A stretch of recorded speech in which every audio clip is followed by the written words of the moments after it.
I know you are alive. I have always known. Did you really think I would not? We are bound together, you and I, shackled by the fate you forged for us in preventing the streams of destiny to create this nightmare of which we are all prisoners. And so I know that you endure, trapped between life and death on your throne of lies. I sense your gaze, peering from beyond the veil, uncaring of distance or time. I feel your hand reaching out to move your pawns in the galaxy's shadows. I hear the echoes of your voice in my brother's thoughts as you manipulate their minds, not caring if doing so hurts them even more than you already have. But then again, you never did. Not for a long, long time. Or have you forgotten what you did to us? Once we were kings, heralds of a truth that would shatter the chains of the past and elevate all of mankind. Such glory we were promised, and you swore that you would lead us all to it. And we believed you. We had seen the same darkness you had, the same horrors, and we believed you when you told us that you would lead us onto a path that would end them forever, a path that would lead our species to eternal glory and supremacy. We believed you, and we were fools. For when the gods whispered in your ears and promised you great power for yourself, you betrayed us without a moment's hesitation, proving beyond doubt that you only ever saw us as instruments, tools for your own purpose.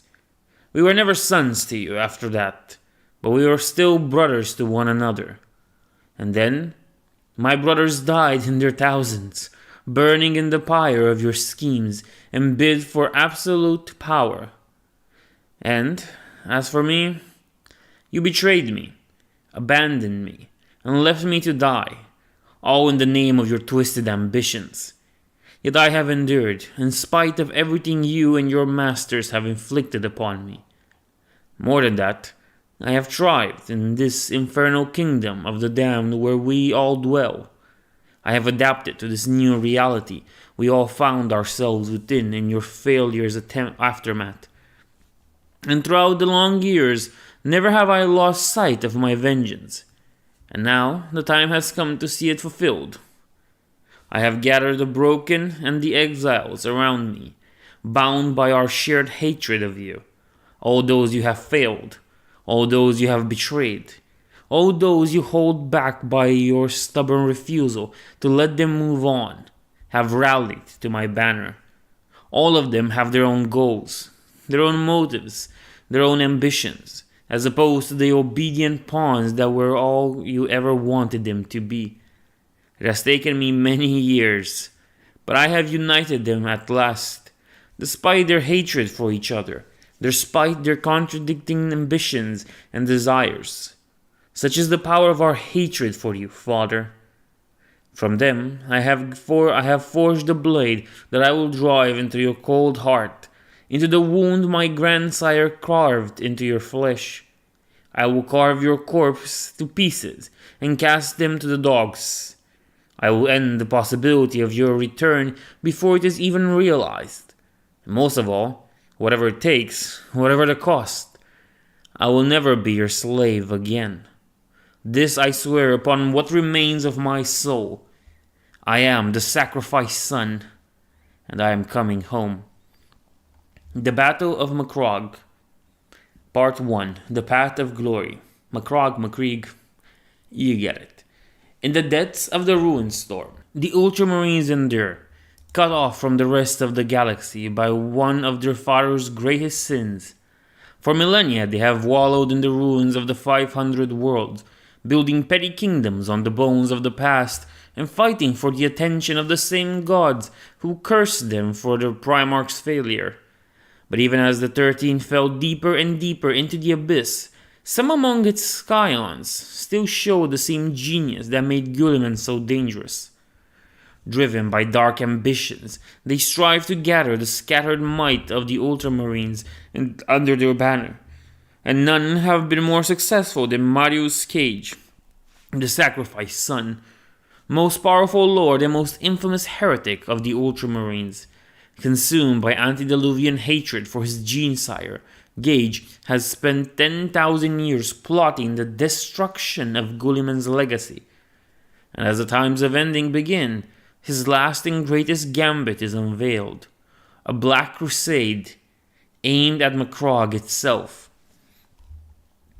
Not long after the declaration of the Roboutian Heresy at Ishvan III, the World Bearers and World Eaters were sent by Horus Lupercal to the Ultramar sector in order to neutralize the power base of the arch-traitor. But Guilliman had foreseen this move and turned his own kingdom into a trap for the 12th and 17th legions. On the world of Cult, he left his second-in-command, Marius Gage, master of the Ultramarines' first chapter, to bait Lorgar and Angron into confrontation.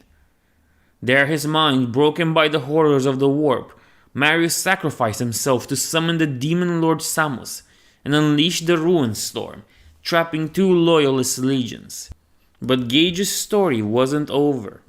To this day, both his rivals in the Ruin Storm and the scholars of the Ordo Malus, who are trusted with knowledge of the Ultramarines, have yet to figure out how exactly he endured serving as the vessel for Samus. By all rights, his soul should have been obliterated, consumed to fuel the mighty demon's manifestation. Instead, he returned after the end of the heresy, clad in the mantle of power of a demon prince of chaos undivided, and swore vengeance upon the memory of the Primarch who had sent him to a most hideous demise. His first attempt to destroy Guilliman's body failed, but it foiled the efforts of the Avenging Sun's heirs to keep the Ultramarines united after their defeat at Terra. For centuries afterwards, he brooded and plotted, secure in his strongholds in the cult system, gathering allies and weapons. Then, as Teratalion shook under the assault of Satoriel's Black Crusade and the Cabal's plot to create a new god reached fruition, the Sacrificed Son finally made his move. His fleet departed Cult, carrying a war host of hundreds of Chaos Marines, tens of thousands of Evocati, and millions of the lost and the damned. The Evocati, thin-blooded versions of Astartes, had been gathered over the course of the last century as Gage launched a campaign of conquest across the Ruin Storm, seizing the facilities required for their creation. While inferior to true Space Marines, the Evocati were still to be the transhuman edge of Gage's Black Crusade, the rampant insanity and degeneration compensated by sheer numbers, and their utter disposability. Breaking the walls of Macragge would require a cost, and the Evocati were how Gage intended to avoid having to pay it himself or risk the loyalty of one of his allies. For the target of this Black Crusade wasn't the iron cage that circled the Ruin Storm, nor one of Gage's rivals within it. The Sacrificed Son intended to succeed where he had failed 10,000 years ago. He wanted to burn Macragge to the ground and destroy the stasis-preserved corpse of Guilliman. At his side were powerful allies who had their own reasons for wanting to end the legacy of the Avenging Sun. Some wanted to free the 13th Legion from the chains of the past, while others sought the glory of conquering the Ultramarines' greatest stronghold. And the cause for which they fought didn't matter to the masses of cultists and chaos-worshipping troops, so long as they spilled blood for the Dark Gods.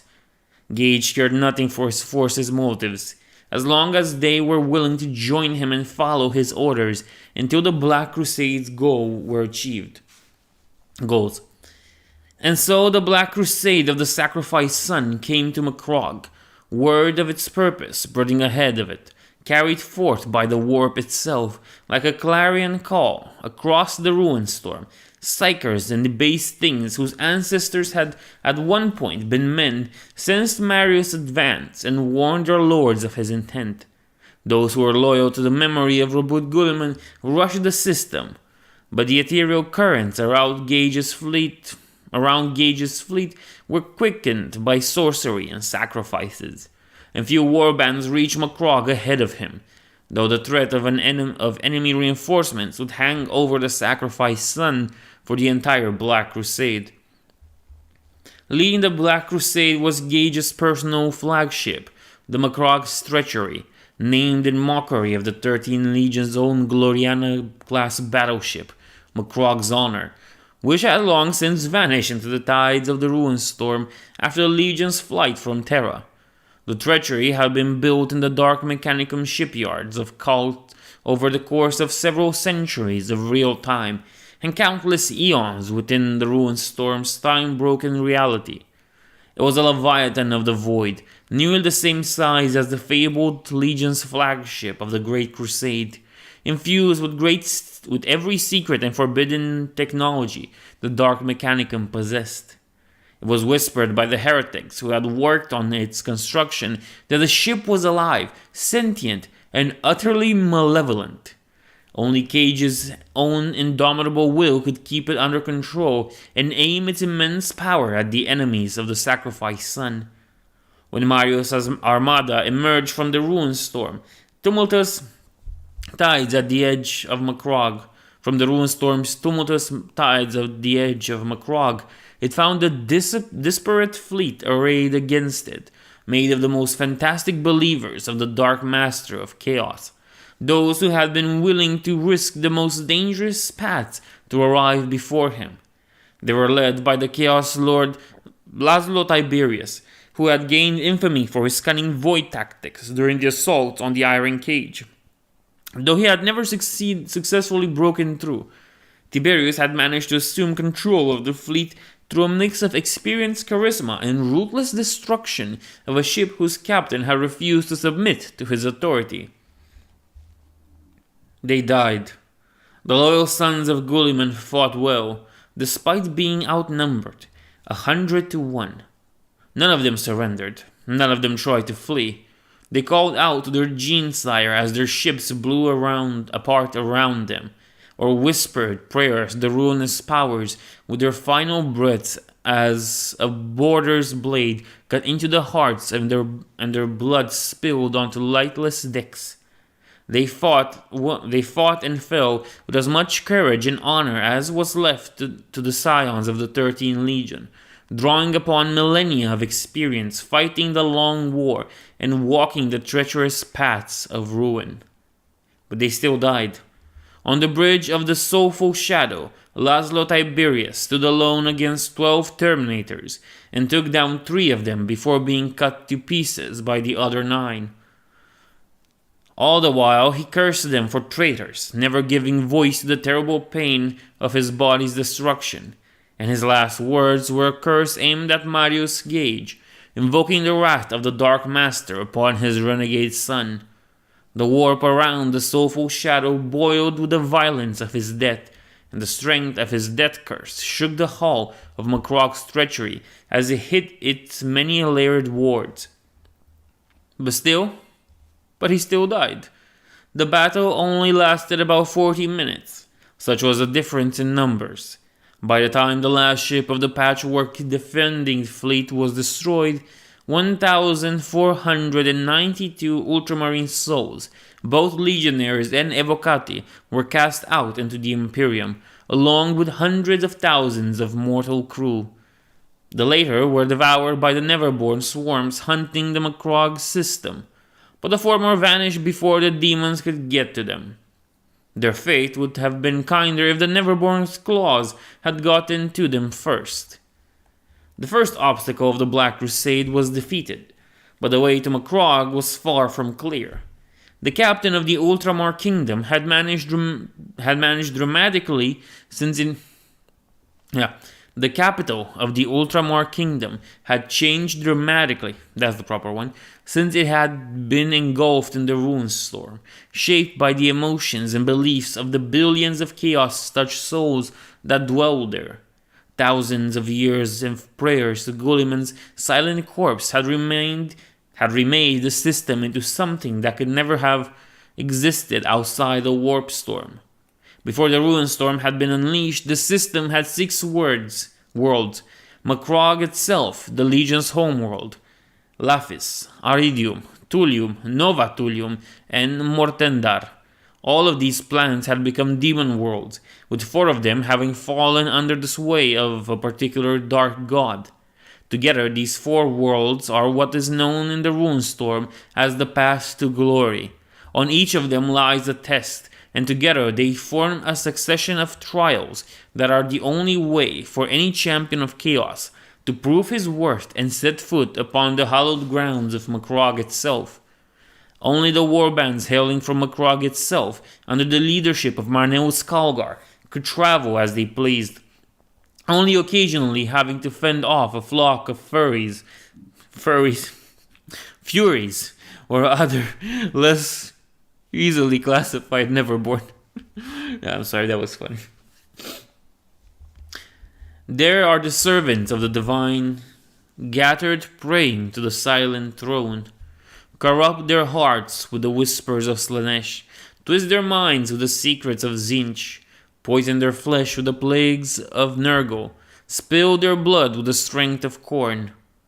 Thus shall you prove your worth to the true gods, and thus shall you be allowed past the hallowed gates, and behold the wonders at the heart of their chosen's kingdom. From the Codex Chaotica, 8th chapter, 9th verse, unexpurged version. The uncensored version, I guess. Reaching Macragge without passing through the path of glory is all but impossible, thanks to the fluid nature of reality within the Runestorm. Sometimes the demon worlds seem to move away from the ship whose captain seeks to circumvent the trials, while at others impossibly huge walls of bone and screaming souls appear to block their way. Furthermore, the swarm of furies that plague the system, each one the soul of a servant of chaos, too indecisive to follow one of the dark gods, and too narrow-minded to embrace the primordial truth as a whole, seem to be irresistibly drawn to such attempts, their numbers capable of overcoming even the strongest Gellerfields. Though these obstacles had formed after his last trip to Macragge, Cage had learned of them from his agents, and was prepared to deal with them. His Black Crusade would play along with the Ruinous Powers game and pass through their trials. The Sacrifice Sun's agents had watched others undergo them, and he knew that he only needed one of his followers to pass through each trial for the fleet to be allowed to advance to the next stage. Warlords had been able to bring their warbands with them in the past. The exact details of the trials were never the same, but only some who imbued the dark ideals of the Chaos Gods presiding over it could hope to succeed, which was why so few had managed to pass them all over the millennia, even among the Ultramarines who embraced the Pantheon in all its forms to follow Guliman's example. Few Chaos Lords could claim to truly serve all aspects of Chaos Undivided with the necessary fervor. But Marius had figured out something else. He didn't have to pass the trials himself. Instead, 4 of the Chaos Lords in his host would pass them, each a dedicated follower of one of the Ruinous Powers. In that way, Marius would prove that he could unite the disparate followers of Chaos and earn his Black Crusade's passage to Macragge in the eyes of the gods. Seeing the fleet approach, the lords of each world prepared for war, knowing that while the Sacrifice Sun was willing to follow the wordings of the Codex Chaotica, it was unlikely he would not seize the opportunity to cripple the core worlds of the 13 Legion. By the whims of the gods, the first world on the Black Crusade's path was Laphis, the demon world dedicated to the Lord of Excess. Laphis, the poisoned paradise. Few archives remained of Macragge's system before it was engulfed in the Ruinstorm, and most of these accounts focus on the homeworld of the 13th Primarch, with Laphis being little more than a footnote. According to the scarce lore, Laphis was a paradise world, a pristine garden where the nobility of the 500 worlds could retreat from the weight of their responsibilities. Yes. After being subsumed in the Ruinstorm, however, the planet fell under the influence of Slaanesh and was remade in the Dark Prince image. Keepers of secrets and other demon lords of Slaanesh corrupted its population and built great palaces, dividing the planet into their own personal fiefdoms, where they could revel in their favorite debaucheries, along with their courts of sycophants, both mortal and immortal. Countless generations of selective breeding and warp-wrought mutations have rendered the whole population inhumanly beautiful, save for the occasional deformed by blow of inbreeding, who are either promptly sacrificed or shunned and banished to the underground. The palaces of Lapis are separated by sprawling, beautiful fields of flesh-devouring flowers and forests of whose trees iridescent, gleaming leaves can capture the soul of any who gaze at them for too long. Great beasts roam in the fields, leviathans whose flesh is intoxicating, leaving their would-be hunters at the mercy of their young, while in the woods, fae like Neverborn play cruel games with the lost wanderers, drawing them deeper and deeper into the forest with glimpses of unearthly beauty and sweet whispers. The trial of Lapis is simple: to come onto the planet and leave it alive. But from the moment a champion of chaos sets foot onto the demon world's surface, his heart and soul come under attack in a myriad of ways, many far more subtle than any physical peril. While the lords of Lapis are plenty dangerous in battle, the true threat they pose to those who reach Macragge is more insidious. Every Chaos Lord who comes to the demon world to pass their trial is welcomed with praises and parades, showered with praises. Sure. They are invited to lavish feasts ostensibly thrown in their honor. Everyone around them telling them that they don't need to pass any trial. So obvious is their worth, and so favored are they in the eyes of the youngest god. But even if they don't need to fight or kill, surely they can enjoy the pleasures of Lapis before continuing on to their journey. After all, they have fought so long to earn their place. They surely deserve to enjoy their rightful reward for such dedication to Slaanesh. And soon enough, once the Chaos Lord is subtly drunk on forbidden pleasures, they descend upon him to sate their own appetite, and the bleached bones of other failures are added to the artistic frescoes.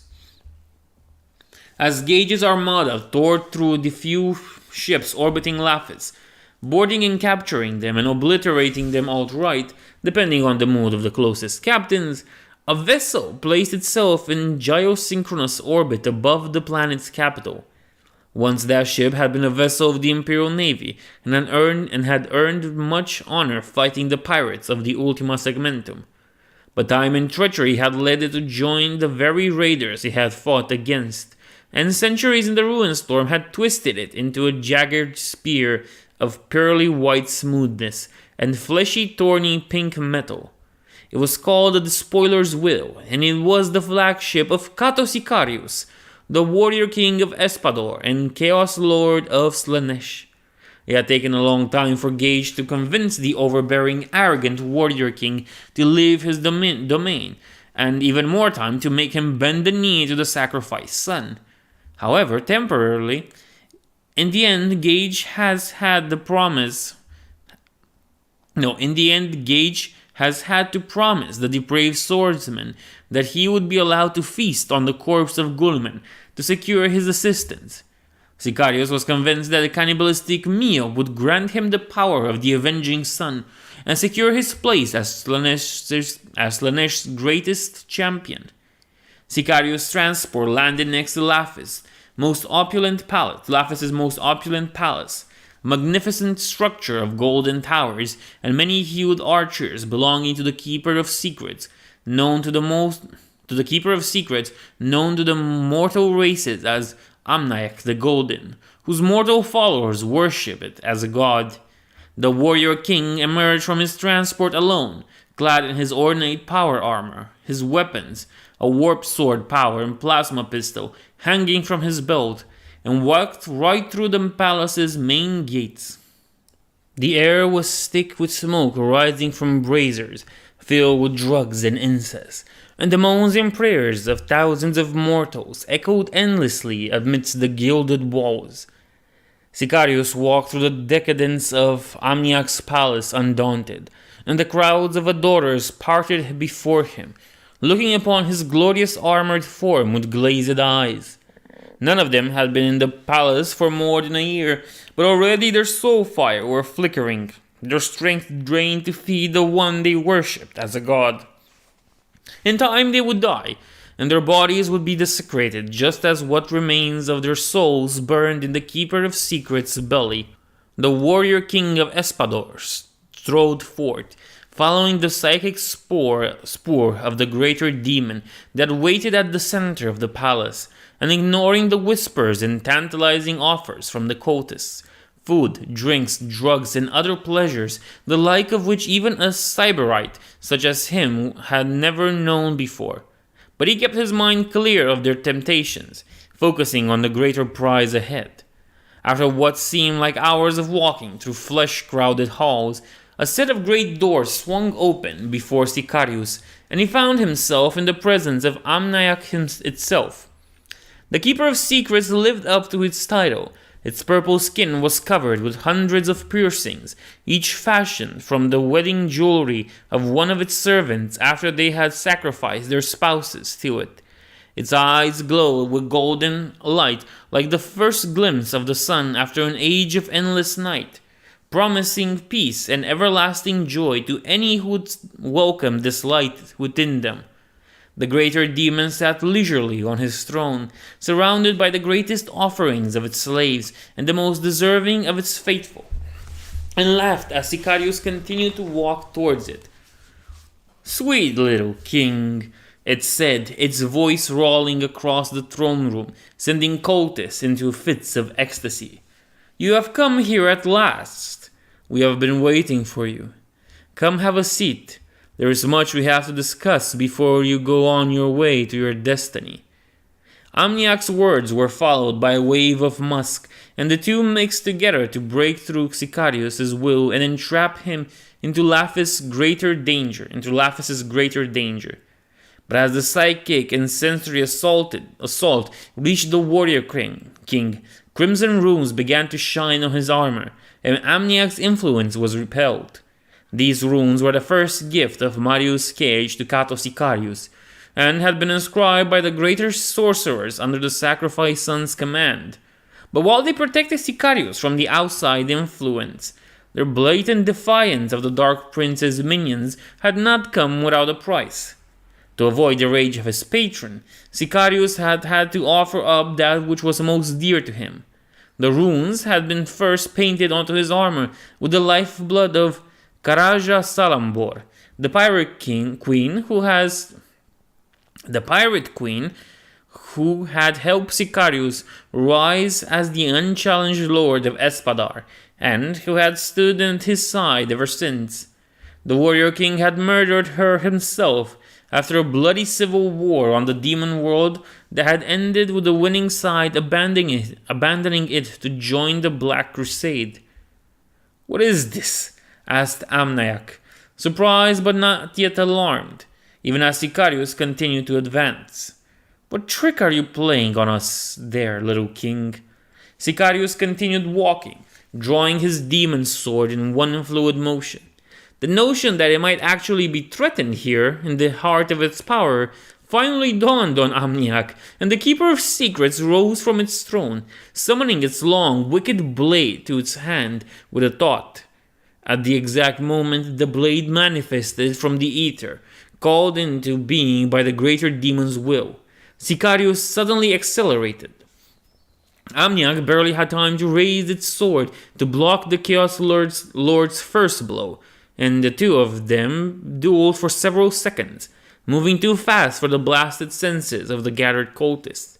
Amniac was taller and stronger, but he had been caught off balance at the duel's beginning, and Sicarius was relentless in his assault, denying it any chance to recover its footing. Furthermore, the blood runes on his armor were blazing now, and the proximity bit into the Keeper of Secrets' essence like icy fangs. disturbing the energies that composed its incarnation, yes. Even Amniak's great claws could not pierce the armor, but such was the strength of the blessing the sorcerers had woven in from the pirate queen's life and soul. Eventually, Sicarius rammed his blade through the greater demon, and the two of them remained frozen for a few seconds in a grotesque, intimate tableau. "This is not the trial," gagged Amniak, as silver and golden blood flowed from its mouth. "I am Slaanesh's chosen," declared Sicarius, his voice booming across the chamber, rising above the terrified cries of the cultists and silencing them. "The Dark Prince expects more from me than merely following in the footsteps of those who came before me."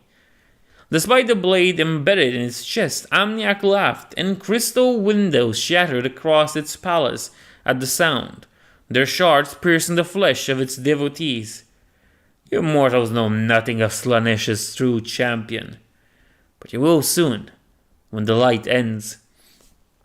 Under his helmet, Sicarius' expression contorted in anger at this rebuke of his proclamation. He plunged his hand into the great demon's chest, tearing the wound wide open, and ripped free the black heart of the Keeper of Secrets, casting the rest of the immense corpse to the ground. The Warrior King lifted the body organ up, and his helm vox speaker split open air, and its grill revealed to be 2 rows of sharp teeth with which the Chaos Lord tore chunks of demon flesh from the heart, noisily feeding upon Amniak's essence until nothing remained. His mission accomplished, the Warrior King returned to his flagship accompanied by a new circle of sycophants. Amniak's former adorators, who had now turned their devotion towards him. They would join the rest of the cultists in his warband and live or die according to the whim of the Dark Prince. Sicarius himself cared nothing for them so long as there were always more available to sing his praises.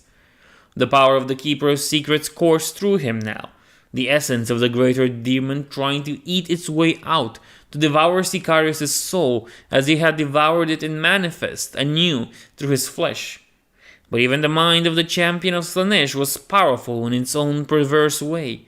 His monstrous pride and self-obsession kept the incorporeal demon's efforts at bay, and soon its consciousness was all but dissolved into the warrior king's psyche.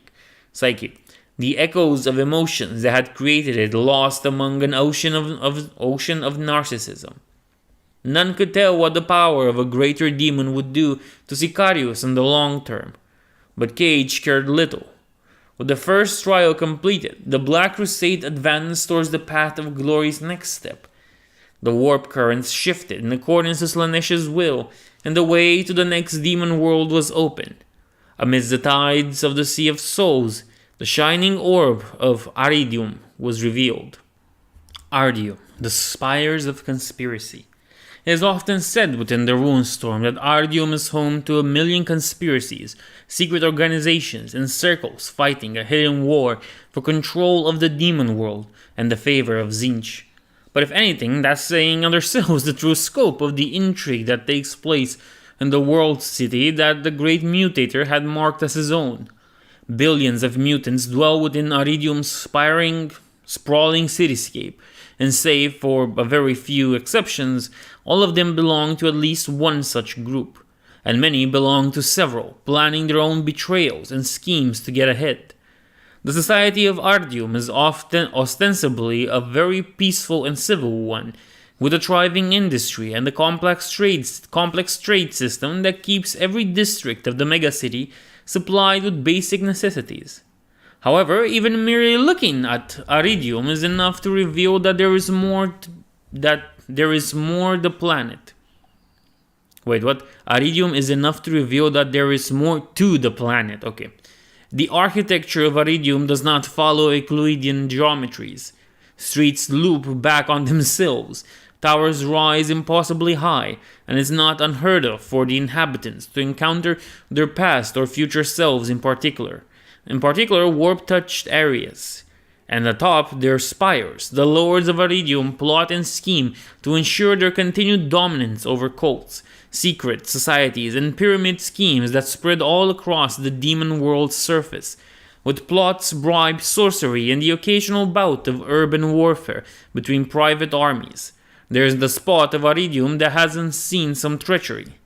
Yet despite the planet being impregnated with the power of Tzeentch in every way, it is strangely difficult for Aridium's countless magus to summon the never-born children of the Architect of Fate. It takes great effort.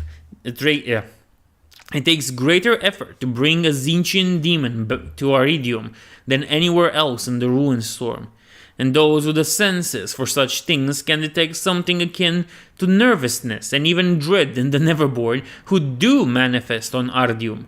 Unknown to all but the most well-versed lore masters, the true reason behind the reluctance lies buried deep beneath the demon world's bedrock. When Tzeentch claimed the planet after the heresy, the god of change planted 9 infernal seeds next to the planetary core. For millennia, these demons have fed on the paranoia and betrayal of the surface, growing in strength and inflicting the inhabitants to ever greater feats of intrigue and treachery, in a vicious cycle that has produced some of the galaxy's greatest backstabbers and master manipulators. It is the fear of these creatures that keeps other demons away from Aridium, for the pull of their power is strong enough that lesser Neverborn end up drawn into the depths, their essence dissolving and adding its power to the greater demon below. Those who discover the existence of the so-called slumbering kings have only 3 options left to them: go mad and start worshipping the eldritch horrors sleeping beneath their feet, find a way to flee the planet and never look back, or take their own lives. Among the mortal lords of Aridium, only a few known as the slumbering kings. Among the mortal lords of Aridium, only a few know of the slumbering kings, and they have dedicated their existence to keeping them asleep by ensuring that they are continuously fed a steady stream of the appropriate emotions, lest their hunger causes them to wake up and bring ruin to the world. A few of Aridium's cults instead actively seek to wake the slumbering kings, convinced that the destruction that would cause is the will of Tzeentch, and that those who help bring it about will be rewarded by the god of change. As befitting a world under the rule of the great deceiver, the trial of Aridium is deceptively simple. Any champion of chaos who seeks Macragge must uncover Aridium's greatest secret and escape the planet alive and with their mind and soul intact. That secret, of course, is the existence of the slumbering kings, and the lords of Aridium will do anything to ensure it's suppressed, which makes the trial much more difficult. Some have spent years, decades, centuries trapped on Aridium desperately searching for the truth, and when those who succeeded went back to their ships, they found that no time at all had passed for their warband since their departure. Gage already knew the secrets of Aridium, having learned them from one of the champions of chaos he had captured and interrogated as part of his preparations for the Black Crusade. But he also knew that merely telling it to his chosen warlord would not be enough. Chosen Chaos Warlord, but you get it. And not just because Tzeentch might frown upon such blatant rule-breaking as easily as he might laugh and approve of it. Unlike Laphis, Aridium was a developed world with a thriving industry and a void-capable fleet in orbit. Warships forged with the secrets of the Changer of Ways by the Lords of Aridium, arranged in small flotillas that keep each other in check in the endless struggle for supremacy. Together, these ships formed a worthy armada, far from being the equal of Gage's, but still more than capable of inflicting huge casualties, should it choose to attack. The Sacrificed Son wanted this potential threat removed from the board, and he had the perfect tool to do it. In the millennia he has spent preparing for his second attack on Macragge, Marius had scoured the Ultramarines' past for any advantage he could find. Amidst rumors and half-forgotten legends, he found clues that seemed to indicate that one of the Orician cybirds These potent Xenos that had nearly destroyed the 13th Legion during the Great Crusade had survived the purge inflicted upon by the species by Robut Guilliman. Gage had more reasons than most to hate these creatures, having seen firsthand the destruction they could wreak, for he had been promoted to the rank of Legion Master after the aliens had slain the previous incumbent. But, by the same token, he knew the psychic power they possessed. Furthermore, the survivors had managed to escape by making a pact with Tzeentch, who was loath to let such a promising species vanish completely, even to assist in the seeding of Guilliman's eventual corruption. With nothing to go on but the whispers of demons and pieces of myth, it took centuries for Gage to locate the last Tauresians. The creature had fled far beyond the ruin storm, beyond even the Imperium's Orm borders, and into the hollow stars. Gage sent a circle of his most trusted agents, a coterie of Chaos Marines and human heretics, to find the last Osirian, and secure its help. None of these agents belonged to the 13th Legion, for Gage rightly assumed that the Xenos would destroy such warriors on sight. This group searched for years before finding the last Osirian, ruling over a world mankind had long since forgotten. From ancient ruins, they guessed that the planet's people must have joined a relatively high technological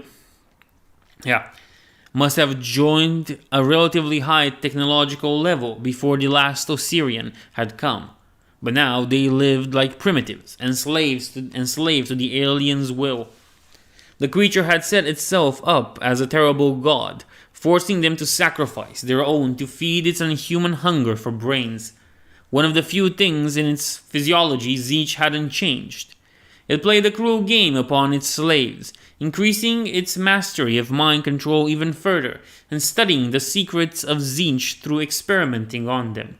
The envoys had to prostrate themselves before the self-stylized godling, but the offer of retribution against the Primarch, who had organized the extermination of the Osirian cyborgs, appealed to the creature, even though the thought of allying itself with inferior beings disgusted it. The alliance was forged, and the last Osirian traveled to the ruin storm in secret, hiding its existence from even the rest of Gage's allies, through powerful sorceries, for the sacrificed son knew that not even he could control the hatred his other allies would feel for the Xenos, and he had no desire for his armada to tear itself apart before even reaching Macragge. So it was that an ancient alien threat, thought long extinct by the servants of chaos and the Imperium alike, was unleashed once more upon humanity, however debased. From the tumultuous tides of the ruin storm, a single ship emerged, made of such metal as the raw stuff of the warp, shaped like a distorted hourglass that looped back on itself in defiance of Euclidean geometries. Iridium's orbital defenses tried and failed to lock onto it, their instruments returning nothing but errors, their battle servitors spouting streams of insane babble while their brains overheated and burst apart. The ship stopped a few hundred kilometers above the planet, and from it emerged a crimson comet that flew right towards Ardium's atmosphere. It shone in the heavens over half the planet, burning brightly enough to pierce the clouds, and all looked up to gaze at it as it grew ever closer and brighter. Even those who could not see it sensed it. Those who were on the other side of the planet saw the skies colored by the distant glow, while those who were unable to see the heavens still sensed a great presence washing over them. Eventually, the comet stopped its descent, held in place in the heavens, and a figure appeared in the crimson glow, tall, dark, with 4 long, spindly arms. For one terrible moment, all of Ardium's souls were held in sheer dread. The people of the Spires forgot about their schemes, their grudges, and their plots, and wondered whether this world was about to end. And in the depths, the slumbering ones stirred, their infernal dreams perturbed as the flow of betrayal and ambition that had fed them for thousands of years was interrupted for the very first time. Then the four-armed shape in the crimson glow spoke a single word that burned into the minds of all across the planet and echoed into the subterranean lair of the antediluvian demons. Arise. The earth began to shake, and spires came crashing down to the ground.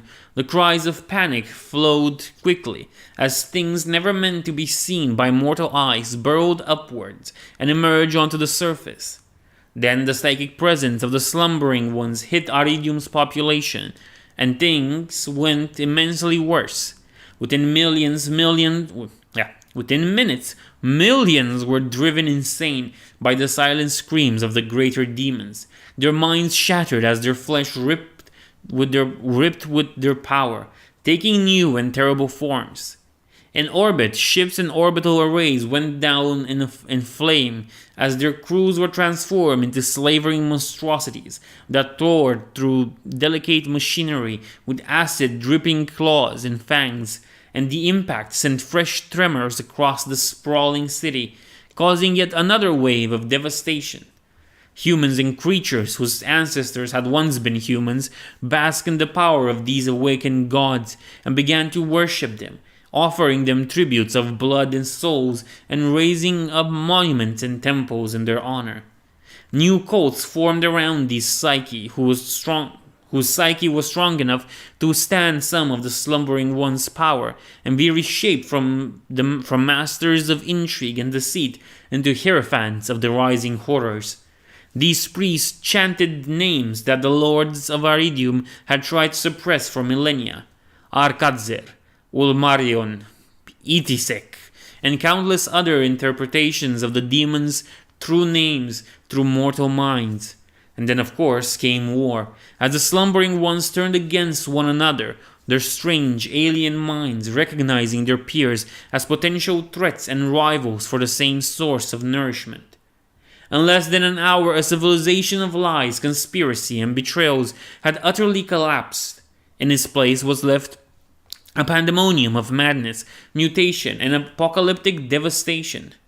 And high above the screaming city, the last of the Orician cybers looked down upon its work and thought it good. With the threat of Ardium dealt with and the trial of Zinch passed, for all of Macragge now knew the secrets of the City of Spires, the Black Crusade continued its advance.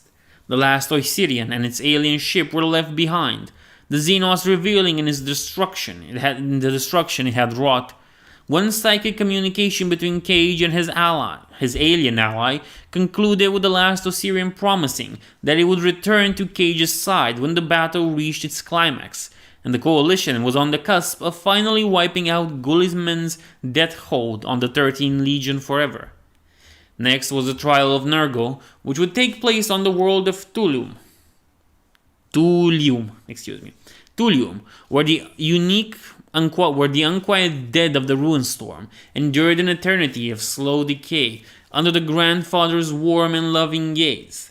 The Black Crusade fleet remained well away from the planet, unwilling to risk contagion, and once more only a single vessel detached itself from the armada and approached the demon world, settling into orbit before sending a simple gunship on the planet's putrescent surface. Thulium, the rotting marshes. According to ancient imperial records, the world of Thulium was once a death world, covered in a deadly jungle filled with all manners of predators. But after the planet was engulfed in the Ruinstorm, it fell under the sway of Nurgle, the god of plague and decay, and was remade in his grotesque image. The trees rotted where they stood, the fertile soil turned into mire, and the animals either died or evolved into new shapes more pleasing to the Grandfather. Every life form on Thulium is diseased in some way, carrying Nurgle's generous bounty through their bloodstream or their sap. In spite of this, there is still sentient life on Thulium, tribes of debased humans and mutants, consorting with one another without prejudice, united in their devotion to the plague god, and their shared appetite for flesh in one of the harshest existences of the Ruinstorm. These tribes are composed of the descendants of the planet's original settlers, as well as those of the warriors of chaos who came to fight in the planet's last war, fought between the Dark God's hosts to determine which one of them would lay claim to the world. After that, war ended, none of the survivors left. Unlike the other worlds of the Path of Glory, there is only one uncontested Lord of Thulium, the ancient demon lord of Nurgle, known as the Gravekeeper. This being hadn't left Thulium since it first appeared onto the demon world, long before the fighting between the gods entered and the Path of Glory ended. In that time, it led the legions of plague to capture Thulium for Nurgle, and cultists of disease across the entire galaxy are still haunted by images of the battles that it waged in their feverish dreams. But for all its power, the Gravekeeper hadn't fought since these wars ended. Its martial past behind, the Gravekeeper now writes into grimoires the names of all those who die in the Ruin Storm, and its work never pauses. Its servants wander the Ruin Storm in great cargo vessels, claiming the bodies of the dead, and by ancient compact none may interfere with them. Those who do are promptly destroyed by their fellows, lest the dreadful enforcers of the compact manifest, for their wrath is terrible, and their methods leave no survivors, only empty cities and dead ships. Abundant fodder for the most outlandish stories. These servants shrouded silhouettes that were once members of the Mechanicum and were remade into their master's image, then deliver the corpses to Thulium, dumping them into the marshes by the million. There they become hosts to billions and billions of insects, each of them carrying a host of war-borne disease as they burrow and nest into the dead flesh. The vermin is possessed of some kind of hive mind that allows it to puppeteer the corpses it uses as a host, rising them to attack any who disturbed the marshes. In some cases, where the body is fresh enough and the winds of the warp blow in the right direction, the soul of the deceased is even dragged back into its body, forced to feel its own devouring. Such unlucky spirits invariably go mad long before their bodies are completely consumed down to the bone, a process that can take years on Thulium, as if the insects deliberately took their time. As is fit for a world under Nurgle's aegis, the trial of Thulium is a straightforward one.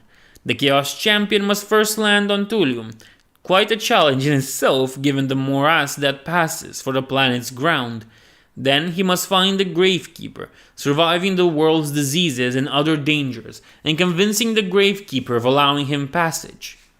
This last part is considered a mere formality by those who know of the trial, for none who reach the Gravekeeper have ever been refused passage, though that is solely because all who make it this far have already proven beyond doubt that they have Nurgle's blessing. Those who have met the Gravekeeper have always refused to speak of the encounter, and those who are perceptive enough can tell that whenever the subject is breached, these mighty lords of the damned actually seem uneasy.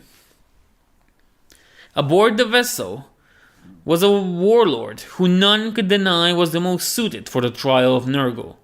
He was the sole Astartes aboard his ship, which was crewed with mutant demons and the enslaved souls of an entire covenant of Adepta Sororitas, which he had slaughtered single-handedly in one of the darkest battles the Imperium had fought on the Iron Cage in the 41st millennium. He was Castus, servant of the demon lord Paramedis, and he was eager to meet the Gravekeeper.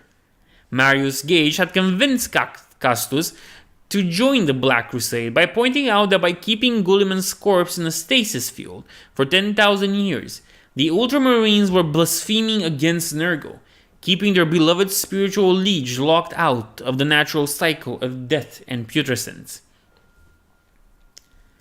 Castus, vessel of vileness. There are many stories about where the plague lord known as Castus came from. His is a name spoken across the Ruin Storm and beyond, and rarely with anything but hate mixed with dread in varying measures. What is accepted to be true is this. Castus is a member of the 13th Legion, a devotee of Nergal, and the chosen champion of the demon lord Parmenides. A creature of such power, it sits only one ladder below Nergal in the hierarchy of the warp. Some stories say that Castus was transported by Parmenides to the demon domain as he lay dying on the battlefield, while others claim that he was a member of one of the loyalist legions who embraced the worship of Nergal and painted his armor to the Ultramarines' colors. Another still whisper that there is no Castus, that the warlord is merely a construct of Parmenides, a mask of the demon lord used to interact with lowly mortals and further its own agenda in the Ruin Storm. But the truth of Castus's origins is somewhat strange that even the wildest rumors. Thousands of years ago, if time can be said to have any meaning in the Ruin Storm, a pack of Ultramarines was fighting in one of the countless wars between rival chapters, where they were separated from the rest of their warband. They come upon an ancient battlefield, still riddled with the decay remnants of the reality-breaking spells the sorcerers on both sides had used against one another, and fell prey to one of them. Torn from the Ruin Storm and cast into the Empyrean, the warp broke down the 16 sons of Guliman and forged the pieces together, resulting in an amalgamation warrior who claimed the name of Castus upon finally breaking free. His mind was a burning patchwork of the lies of his makers, and while most of their souls burned in the warp, the pieces that came together still formed a potent soul, which immediately drew the attention of several mighty demons. For any demon to cross into the material universe requires great sacrifice, and while the entities known as greater demons and demon princes are the strongest ones known to the galaxy's living species, they are by no means the greater of their kind, merely the last ones capable of manifesting without breaking reality itself apart. Demon lords, merely one of many names used to design such eldritch horrors, cannot enter the materium wholly, but they can infuse mortal pawns with their power and act through them. However, such possession erodes the subjects extremely quickly. Strength of body is important to prolong the host's lifespan, but strength of soul is even more so. And when Castus emerged from the warp, the demon lords of the Ruin Storm saw in him the perfect vessel. His flesh made strong by the combined life force of 16 Ultramarines, while his soul had proved its resilience beyond question. Several demon lords began to plot, but in the end it was Parmenides who triumphed and seized the prize, making Castus kneel before its incarnate body on a demon world that was almost entirely covered by the creature's rotting form. After ages fighting in the great game, Castus is huge. It says it's huge. Castus is huge, his body swollen beyond even the size of a Chaos Terminator by his patron's power. He wields a great mace that drips with poisoned ichor, which caused the smashed corpses of his victims to decay within seconds, becoming beds of supernatural plagues. He can be wounded, but never truly harmed, for his body is either regenerates or adapts to every injury, only becoming more resilient the more people try and fail to kill him. And plenty have tried over the ages, from imperial champions to rivals of the Dark God's favor. Yet for all his power for the last decades, Castus has been little more than the pawn of Parmenides. Castus' spirit has been weakened by the aeons spent serving Parmenides. More and more often, the Plague Lord's mind wanders or shuts down completely, forcing the Demon Lord to take over its servant's body. The Demon Lord uses its long association with Castus and accesses the Warlord's memories to keep up appearances. Not a difficult task, since followers of Nergal are expected to be eccentric anyway. When Castus awakens from his torpor, he is always confused, finding himself in situations he has no memories of getting into. But the voice of his master in his head always gets him up to speed quickly, and as might be expected of a creature of Nergal, Parmenides is quite forgiving of its chosen herald's lapses of attention. Not even Parmenides knows whether Cage is aware of its domination of Castus, or if he cares at all that one of his greatest allies in his Black Crusade is a demon puppeteering one of his brothers. Castus went down to Tullium in a drop pod, and the impact of the craft sent tidal waves of filth that disturbed the marshes for kilometers around. From the moment the Plague Lord emerged from the swiftly sinking wreck of his transport, he was immediately under attack. Favored of Nurgle or not, Castus would have to prove himself worthy of passing Tullium's trials, and the horde of undead converged on his position, seeking to drag him down in the mud, strip his armor away, and add his flesh and power to that of the demon world.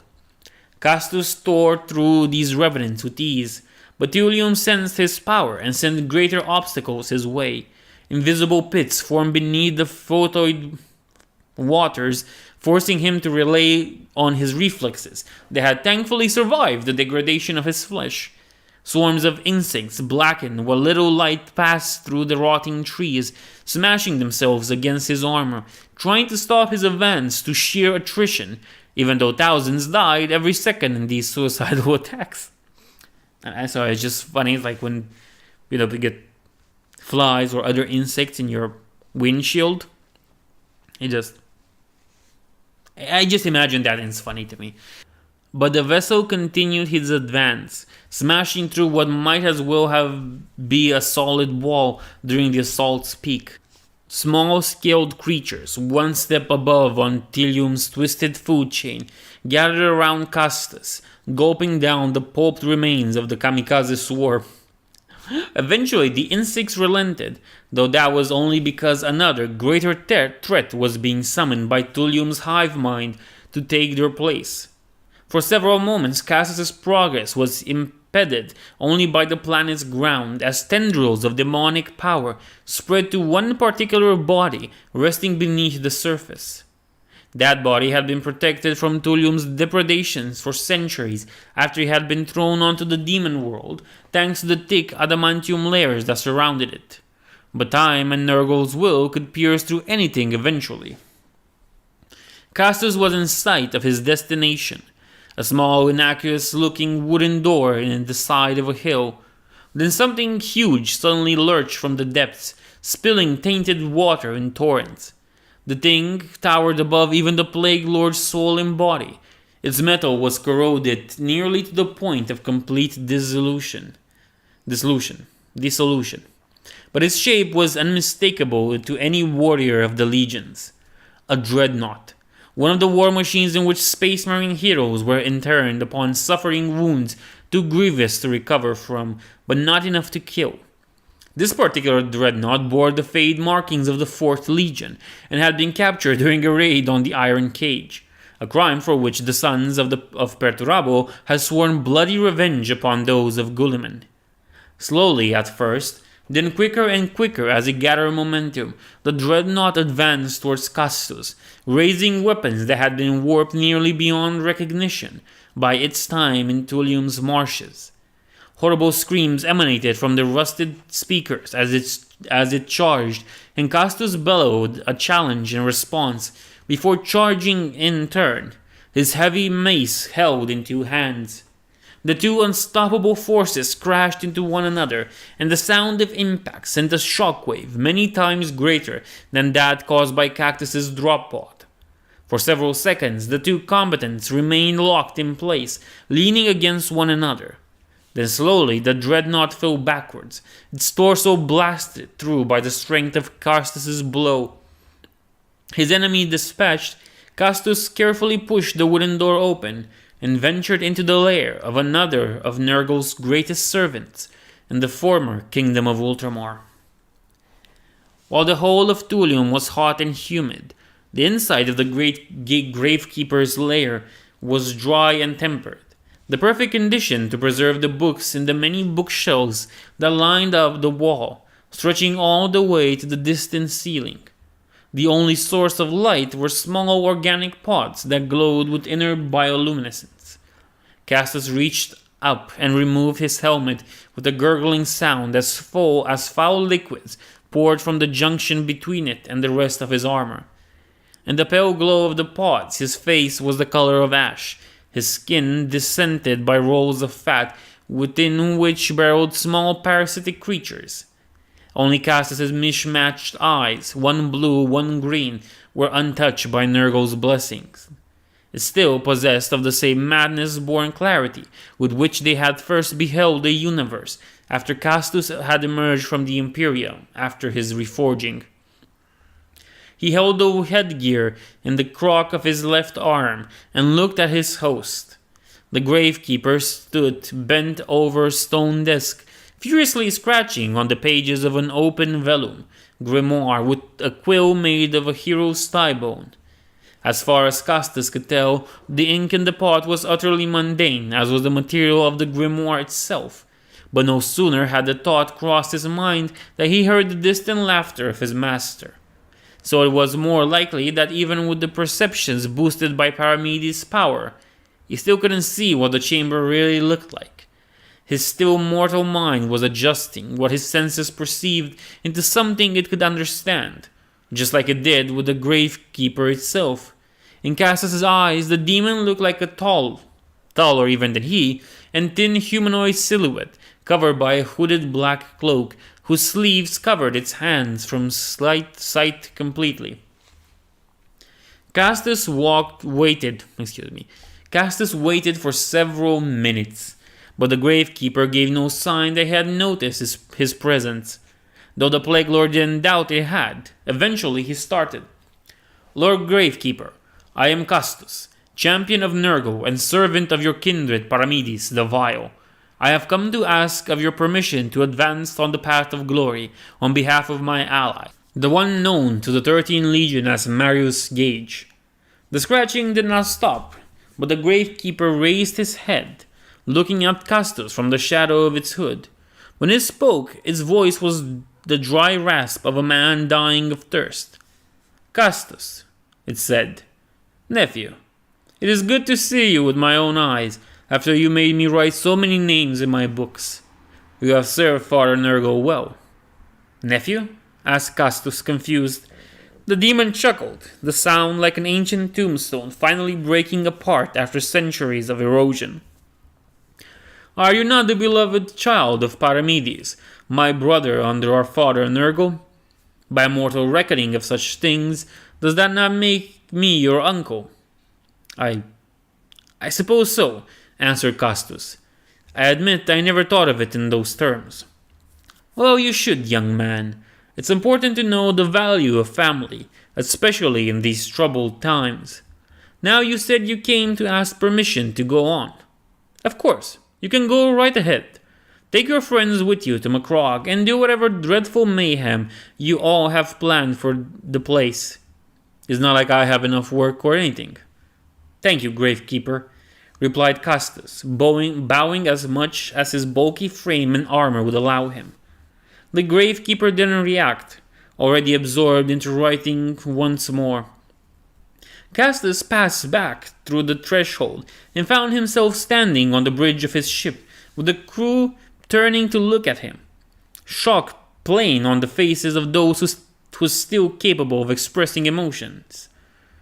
When he turned to look back, all he saw was the bridge's entrance, locked and secured by several thick metal plates. He shook his head, wondering at the true extent of the Gravekeeper's power, and called to the Vox officers to open a link to Marius. Only the Blood God's trial remained now. Before the Black Crusade could reach Macragge, the final challenge would take place on the world of Nova Thulium, and the champion Gage had chosen to perform it was the scion of the 13 Legion, known to other Ultramarines as Titus, and to the Neverborn as the Wrath of Khorne. Nova Thulium, the Skull Harvest. The ground of Nova Thulium is covered in skull-shaped stones. Legend claims that these are the skulls of those unworthy to be added to Khorne's throne, fit only to be treaded upon by the clawed feet of the Blood God's servants. Bloody rains color the ground crimson, even in the few places not constantly fought over by infernal hosts, red rivulets running into empty eye sockets, and such places are rare indeed, for Nova Thulium's nickname predates the ossuary appearance of its Earth. The war on Nova Thulium started when Marius Gage offered himself up to the gods of Cult, and it hasn't stopped since. Khorne may be in overwhelming ascendancy, but the Bloodguard reveals in the battles waged by the Infernal Legions, and does not embrace his dominion in the way the other Dark Gods do. Thus, despite the chances of success being abysmally small, the demonic legions continue to pour onto the Skull Harvest, pushed to attempt the impossible by the unknowable schemes of their gods, and the internal hunger and hatred burning in their hollow souls. Though the planet was once fertile and populated, no mortal life now remains upon its soil. The endless battles have wiped it clean, exterminating its human population and destroying its entire biosphere as demon lords unleash some of the warp's most terrible weapons against one another. Only demons inhabit Nova Thulium now, and on a world without mortal souls, their only source of sustenance is to devour their own kind or draw upon the ever-shifting tides of the warp. These Neverborn manifest from places of power on the demon world, all of which are surrounded by massive, psychics-defying strongholds that have been razed and rebuilt many times. From these fortresses, the greater demons and demon princes of the Four amass their armies before going to war, imposing their will upon millions of their lesser kindred. Most of the battles are fought between the hordes of rivaling powers, but even on Nova Thulium, demons of the same choir are prone to turn against one another. Surprisingly, the trial of Khorne on this world involves killing. Right?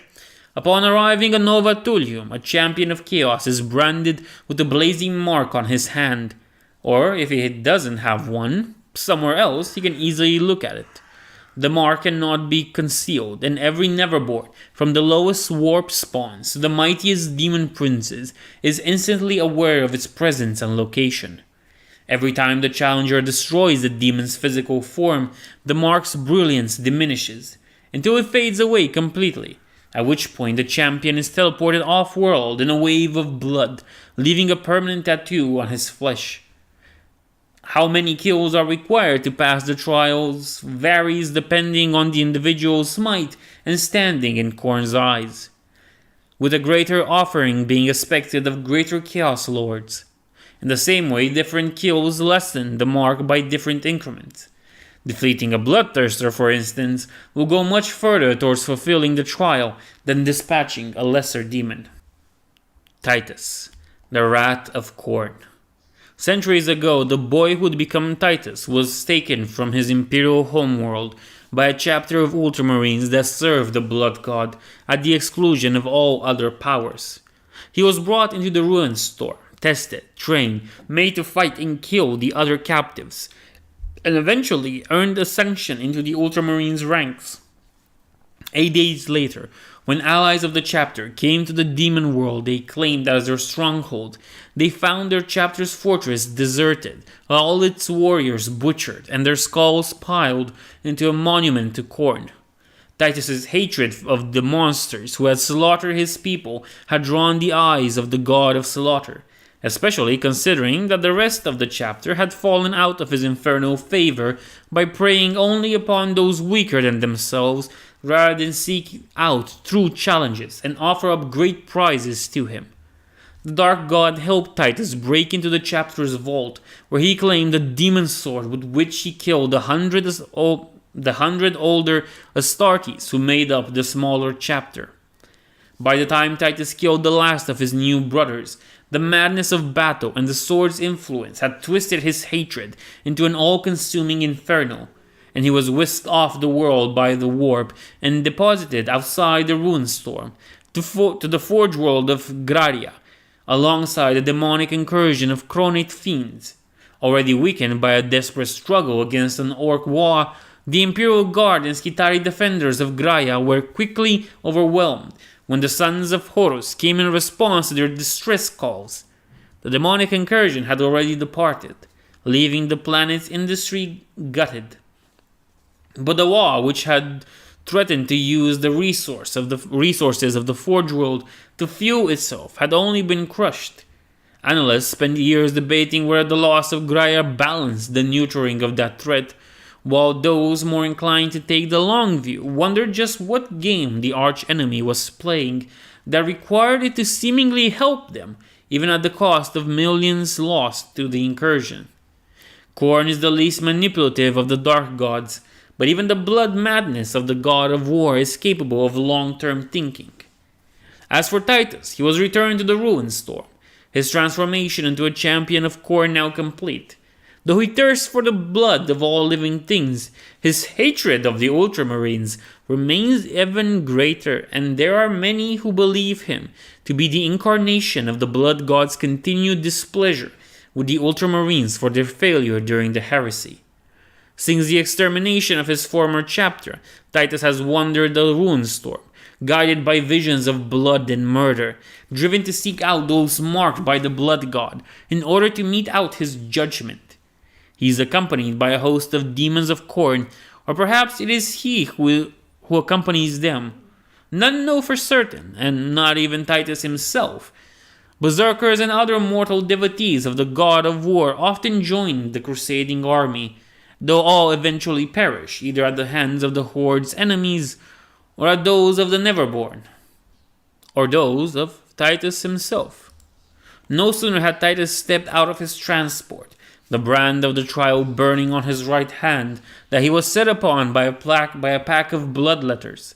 The battle was short and bloody, ending with Titus breaking one of the last demon's horns and using it to eviscerate its owner. Usually, though such term is relative considering how champions of chaos make it to Nova Thulium, the challengers allied themselves with one of Khorne's demonic leaders to pass their trial, fighting alongside their hordes against those of the rival ruinous powers. And so Titus began walking towards the direction his assailants had come from, walking a road fashioned from the bones of the defeated Slaaneshi host until he reached the edge of a vertiginous pit. Deep below, infernal priests of the Blood God were bringing more of their kind onto this world, summoning them from the plains of bones at the foot of the throne of skulls. The Lord of the Chasm City, a powerful bloodthirster, whose true name haunted the nightmares of shamans from 100 species, was massing an army for another assault on its rivals, both those from the other choirs and those who served Khorne as he did. Already there were so many demons in the Onyx Fortress that even from the top of the precipice, Titus could sense the concentrated hatred and bloodlust emanating from them. And within that fortress, the greater demon sensed the presence of the wrath of Khorne and smiled, believing that the hour of its ascendancy had come, for the name of Titus was known among the courts of blood. With his help, the demon would launch its greatest ever attack on the dominion of a rival bloodthirster. But Titus had other plans. Unknown to the sons of Horus, who had arrived too late to stop him, but not to the Inquisition, whose members trembled in fear at the thought to this day, Titus had taken something from the Forge World Graia during his attack, something altogether more powerful and terrible than the Titans that were repaired on that planet. A device created by the controversial and highly secret research of Ordo Xenos Inquisitor Drogon. Drogon died at Titus's hand, and his research was destroyed. But the prototype of his work was taken by the Ultramarine when he departed Graia, through the same warp rift that had brought him here in the first place. Had the 16th Legion learned the truth of Drogon's research, tensions between the Holy Ordos and the Sons of Horus would have grown considerably, for Drogon was, under orders from an influential cabal of Inquisitors, attempting to master the power of the warp by channeling its unlimited energies into a form that could be used to power the Imperium's technology, potentially putting an end to the Imperium's dependency on Prometheum and ushering in a new age for mankind. The danger of such research was immense, but miraculously, Drogon had succeeded in creating a prototype. A capsule small enough to be held in a Space Marine's gauntlet, capable of producing enough energy to power an entire hive city. Yet the Dark Gods knew of Drogon's work and would not let mere mortals steal the power of their realm for their own ends. Titus and the Chronate Horde were sent to remove all chances of that technology being developed further. But the Rat of Khorne did not destroy Drogon's prototype. Instead, he stole it, and for centuries afterwards kept it on his person, waiting without knowing why, knowing that one day he would need it. When Marius Cage had approached him and told him of his plan to bring low the 13 Legion's greatest stronghold, the hatred Titus felt for his own legion made him realize just what he could accomplish with the device. And so, as he stood atop the infernal city, Titus laughed and pulled the device from his belt. For a few seconds he held it aloft, contemplating it one last time. The device had changed since he had claimed it from Dogon's laboratory. He had worked on it himself, fitting it with a crude but functioning additional mechanism. Titus laughed and pressed the activation room before throwing the device-turned bomb into the pit with all his strength. He continued to laugh as the warp core descended, a cruel mad laugh that caused the heavens to rumble as Khorne realized what his champion had just done. Thrown with the transhuman strength and accuracy of a Chaos Marine, the device had almost reached the bottom of the pit when it detonated, releasing pure, unadulterated energy with the strength of 10,000 atomic bombs. The Bloodthirster on its throne had just time enough to realize what had happened before its incarnate form was obliterated with enough strength that even its essence suffered. The brand on Titus's hand faded just in time for the teleportation to save him from the blast, and he was cast back to his ship, still laughing even as his face fumed from the heat, and he rolled in agony. The exposed tissue of his eyes boiled from his skull. Below the vessel, Nova Thulium's surface was rocked by powerful earthquakes as the detonation-shocked waves spread. Across all of Macragge's system, Psykers sensed the furious screams of millions of banished Neverborn and the roaring laughter of the Dark Gods. Whether Khorne would seek to punish Titus for what he had done remained unknown, but even if the means had been unprecedented, Titus had passed the trial and paid the price for it with his own flesh. As his servants carried his still laughing body to the ship's apothecarium, the Black Crusade began its advance on Macragge itself. From the moment news of Marius' coming had reached him, Barneus Calgar, chapter master of Macragge, had been preparing. His fleet had massed in orbit, taking positions alongside the planet's extensive orbital array, rebuilt in the wake of the Tyranid War. While on the surface, thousands of Ultramarines directed their mortal followers onto the defense of the Templo fortresses. The words of the Chaos Apostles, exhorting them to lay down their lives in service of their god Guilliman.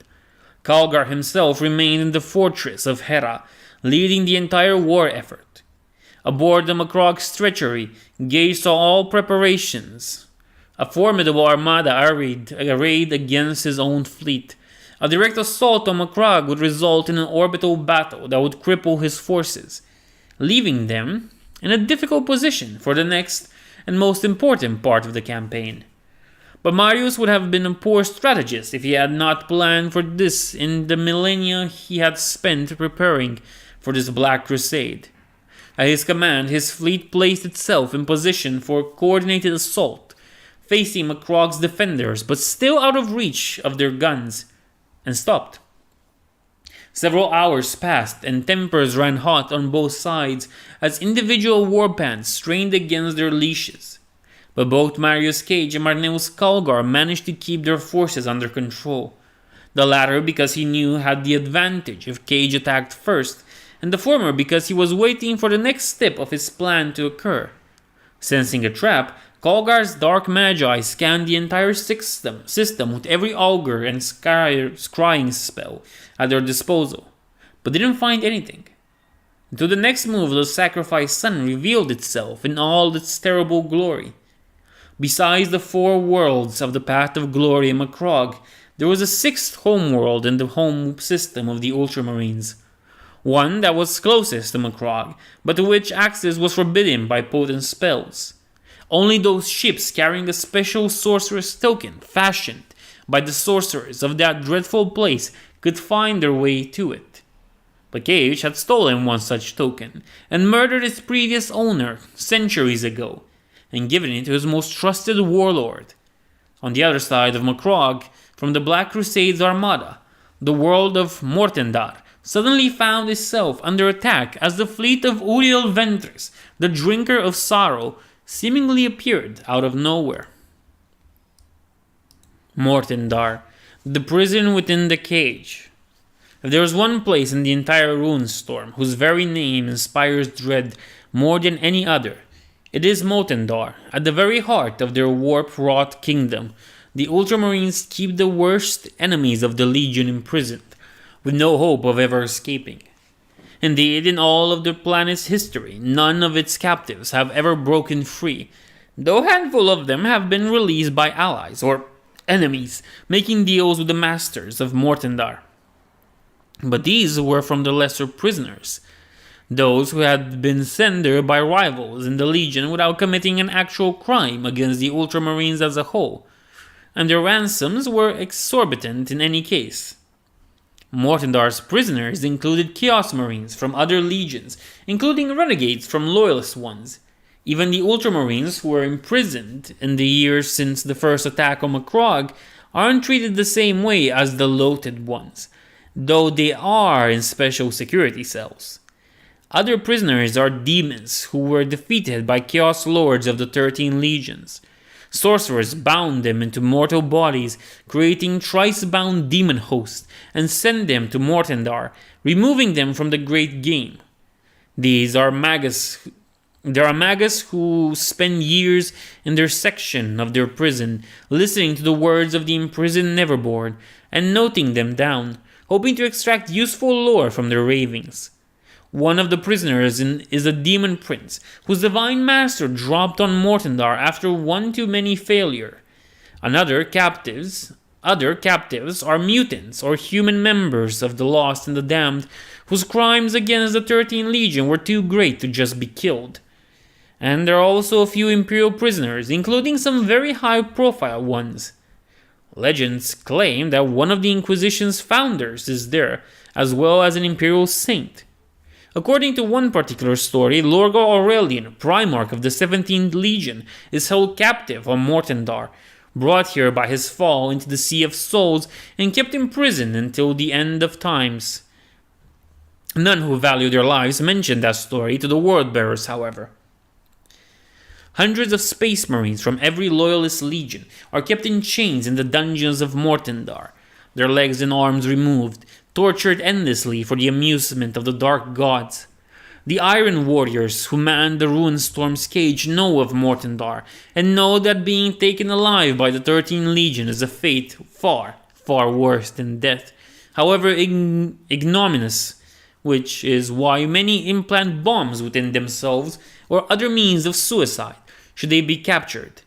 Any who have heard seers and librarians speak of their visions of Mortendar know that there is no shame in taking such precautions.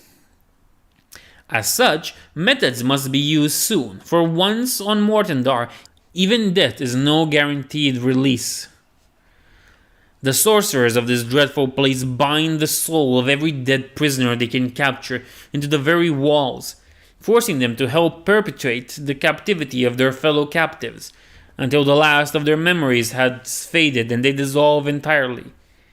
The dedication of Mortendar to the purpose of imprisoning the Ultramarines' enemies was the 13's last act as a unified legion. Each chapter master tied to the portion of his warriors to act as wardens of the world, as well as the resources needed for them to maintain their numbers and perform their duty. These warriors became the Wardens of Mortendar, a chapter with its own rites and traditions derived of eons spent guarding some of the most dangerous beings in the galaxy.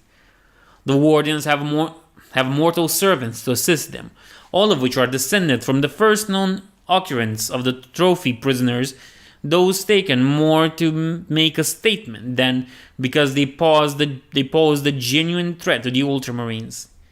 In the 33rd millennium, the Ultramarines were dealt a humiliating defeat by an Imperial force whose regiments mainly hailed from a single world.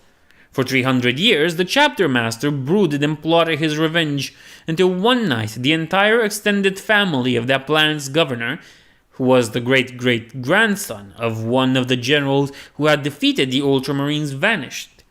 The only trace left behind by those thousands of Imperial nobles was a letter from the chapter master telling of the fate awaiting the captives, and the world quickly descended into anarchy, forcing the Inquisition to intervene. Now these former scions of the Imperium are mind-broken slaves, thoroughly conditioned to be immune to any attempted manipulation from the prisoners. Breeding programs have increased their numbers to millions, with many serving as armed forces, helping defend the planet against any attack. Born on the world of Cult, Marius' domain for uncounted centuries, Uriel Ventris' meteoric rise to the ranks of the Ultramarines had been greatly sponsored by Marius Gage, who had seen the potential in the younger warrior, though the sacrificed son had only given Uriel the opportunity to fulfill it. When Gage had set his Black Crusade into motion, Uriel had returned to the Ruinstorm to participate, his ship's holds filled with the priceless technology they had just stolen in a daring raid on a Death Watch fortress. It was this Xenos technology that allowed him to approach Mortendar undetected, and it was the same relics that he now deployed against the planet's orbital defenses. Scattered across his fleet of pirates, renegades, and mercenaries, both human Astartes and Xenos, were dozens of unique weapons and tools converted into weapons. One ship in particular belonged to the Dark Eldar from a Macraggian house that had fallen out of favor with Asdrubal Vecht after a failed assassination attempt and had fled into the Ruinstorm. While proximity to the warp was dangerous for the children of Isha, the Ruinstorm was still much safer than the Eye of Terror, forever echoing with the birth scream of Slanesh, scourge of all Eldar souls. The vessel hosted all the relics and treasures the Dark Eldars had been able to save from their ancestral estates during their flight from the Supreme Overlord's wrath.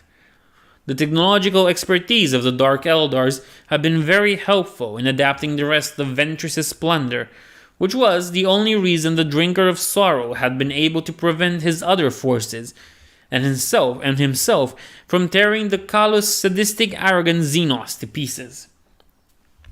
As Ventris' fleet closed in on Mortendar, a number of these weapons were activated, and hell descended upon Mortendar's defenders. Holes opened in space, metal suddenly became alive and tore itself free from its confines before ripping any nearby living creatures. Entire stations suddenly aged millions of years and collapsed into dust. In one outpost, the bodies of half the crew, Ultramarines all who had endured the Ruinstorm's mutagenic energies for hundreds of years, abruptly mutated into new and hideous shapes as one weapon attempted to reconfigure their DNA into that of the Xenos species that had created it, millions of years before mankind's ancestors had crawled out of the primordial slime on old Earth. Some of the weapons didn't work. Others backfired spectacularly, obliterating the ships aboard which they were stored or inflicting terrible fates upon the engineers monitoring them. Aboard the 5 different vessels, the captain was forced to order the quarantine and purging of entire sections, and in one in particular, the sections had to be cleansed by venting plasma into them in order to stop the thing the weapon had created. But enough weapons worked that Mortendar's orbital defenses were crippled within minutes, allowing Ventris' warbands to launch the assault on the planet proper. The wardens of Mortendar and their mortal slaves were ready, but such was the violence of the assault, the confusion caused by the alien weapons, some of which had reached the surface, and Ventris' own strategic acumen, that the surface fortifications were soon breached through. The underground cells where the truly dangerous captives were kept had gone into maximum lockdown the moment Ventris' fleet had appeared. The invaders had to fight for every step they took, but with the help of the released prisoners eager for vengeance upon their tormentors, they slowly made their way into the really dangerous parts of Mortendar. On their way down, Ventress's forces passed many cells, holding all manners of enemies of the 13 Legion.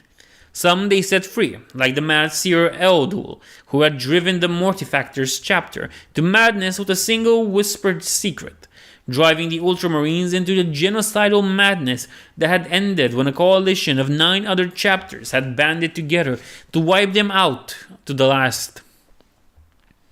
Others they butchered in their cages, tearing them apart with bolter and blade, and others still they walked by very carefully, making sure not to disturb any of the sorceress and technological seals, keeping them contained.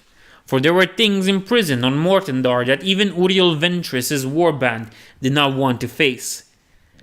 Things that have come into the Runestorm from other universes, crossing dimensions the human mind had no name for in the places where reality was at its weakest. Things like the Not-Be King, the Eternal Carrion, and the kaleidoscopical brilliance that legend and allegory failed to describe, and that even heretics and madmen feared. Down and down they went, while the Wardens became increasingly more desperate to stop them. From the moment Marius Cage had arrived in the system, they had feared an attack on Mortendar, and they knew exactly why Uriel Ventress had been sent here. Ventress himself led the attack, slaying dozens of his brothers without pause or remorse. Behind him came a cavalcade of horrors, demons and mutants, and worse things besides, united only in their shared hatred of their captors. Then, at the gates of the lowest and most secure chamber of Mortendar, the Drinker of Souls came face to face with the Lord Warden of Mortendar, chapter master of its defenders, Pausanias Licini. Pausanias was as tall as Uriel remembered him from their days together in the Ruinstorm, before events had conspired to drive the two sons of Cult apart. They stood 10 meters from each other, both of them bareheaded, their faces scarred and worn by centuries of brutal fighting. "I cannot let you go any further, Uriel," said Pausanias. "You will not stop me, old friend," replied Uriel. "What I must do is too important. You are betraying everything we are, everything it means to be an Ultramarine." "I am setting us free," declared Uriel, and there was genuine passion and conviction in his voice. "We have been bound to the words of the dead madman for thousands of years, unable to grow, unable to be ourselves, always defined by what he wanted us to be. Gage was the first to see this. When Macragge is gone and our legacy of shame is erased, only then will we be free." "We will be nothing," said Pausanias. "You have seen what became of the White Scars and the Space Wolves, haven't you? Without a Primarch to guide us, our Legion will die. Guilliman's wisdom and ideals are all that have preserved us throughout the millennia." "Guilliman is a liar," shouted Uriel suddenly. For a moment there was silence in the corridor, as Uriel's outburst shut up even the whispers of his followers. Then Pausanias shook his head, his eyes filled with determination. "There is nothing you can say that will make me stand aside, Uriel. Then you leave me no choice." Uriel's hand moved towards the sword at his side, but before he could reach it, Pausanias brandished a device in his hand. It looked small in his hand, but was actually around the size of a human skull, and had a single button on it, over which the thumb of Pausanias' right finger hovered threateningly. Uriel stopped. "You are not the only one with forbidden weapons," taunted Pausanias. "One push and every seal in this level will break. You have no idea what we have caged down there, Uriel. Turn back." "You won't," said Uriel, and there was a mix of sadness and resignation in his tone. "Do you really think that? If you do what you plan to do, then they are all going to be set free anyway. At least this way I get to take you traitors down with us." "No, Pausanias, you misunderstand me. I didn't say that you wouldn't. I said that you won't." What do you... The chapter master was interrupted by a small sound coming from behind Uriel, quickly followed by the thump of his right gauntlet hitting the ground, severed at the wrist by a monomolecular projectile fired by one of Uriel's Dark Eldar allies. So precise was the cut that Pausanias stared at his stump, stunned by the complete absence of pain. Before the chapter master could react, Uriel was on him, his sword drawn and then sheathed into the other cult-born's chest, down the hilt and through his two hearts. The blade had cut through his armor like paper and seemed to glow as it absorbed the life force of Pausanias. Pausanias' last words were forced between bloody teeth, filled with the hatred as he stared at his killer. "You will doom us all." Without answering, Uriel pulled his blade out and in one fluid motion cut off his old friend's head.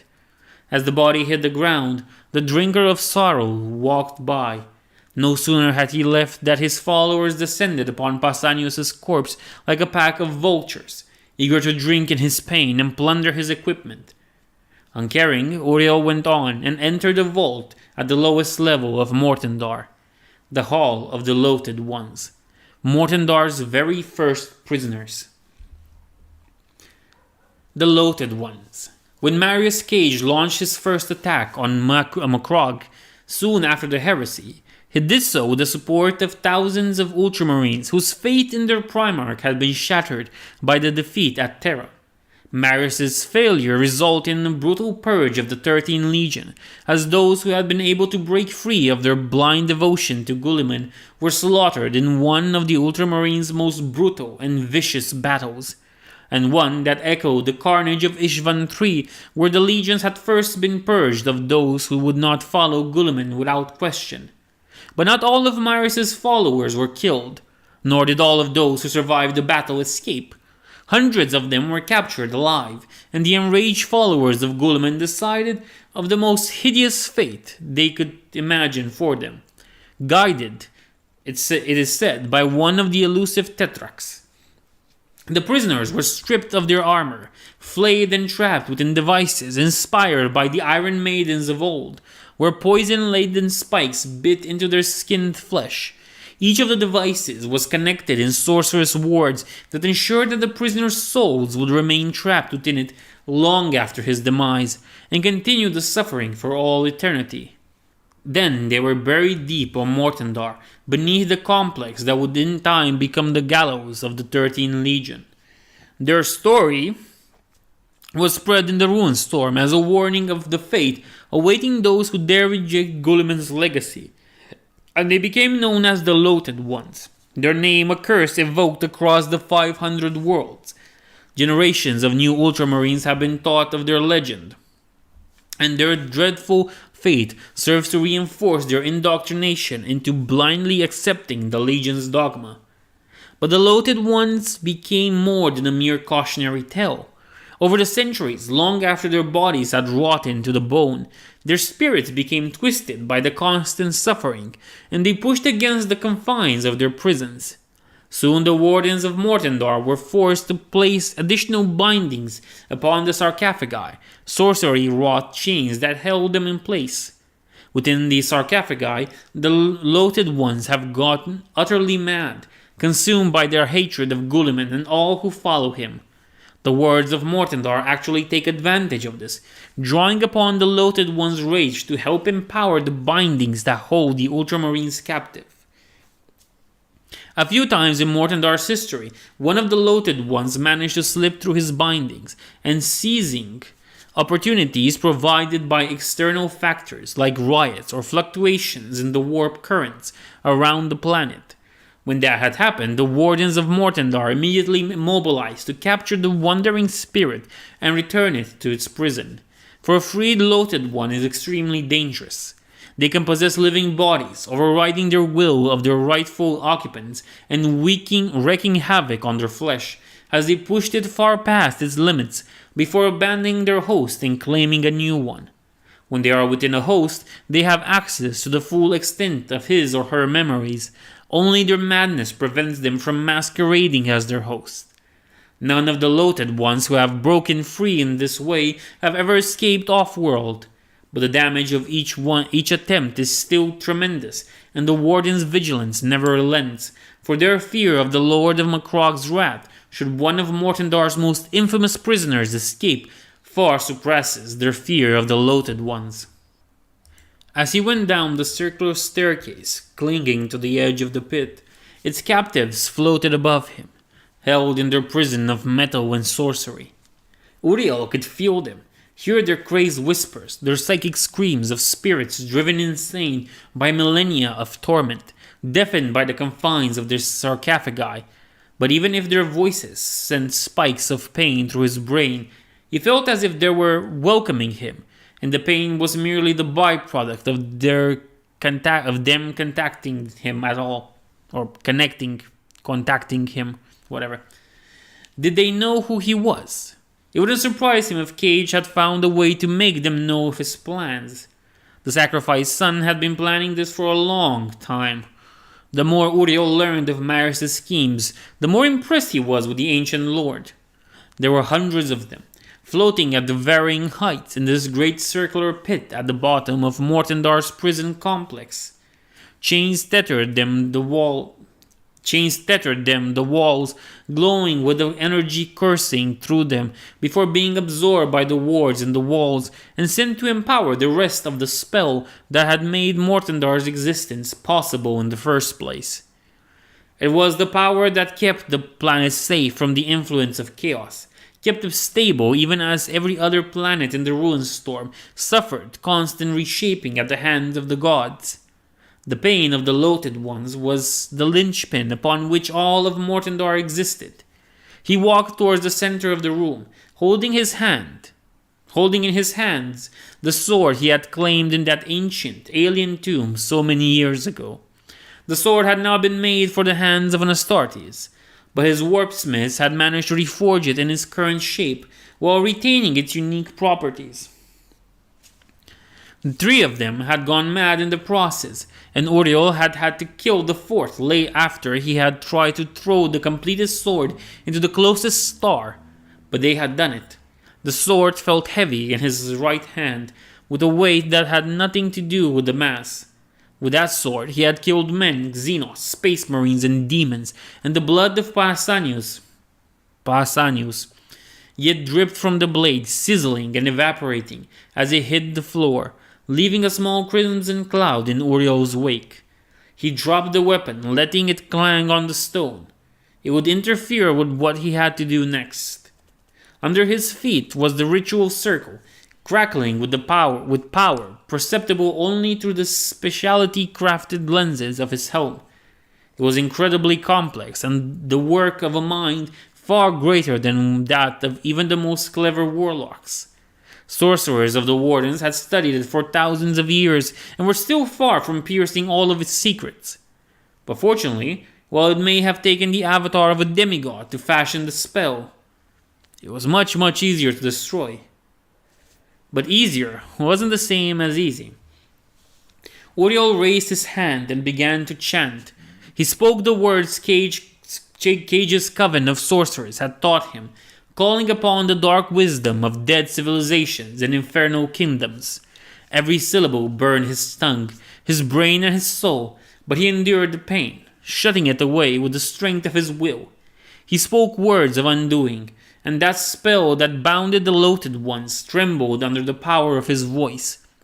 The chains holding the sarcophagi rattled, and the chorus of imprisoned spirits rose louder in accord with Uriel's chanting.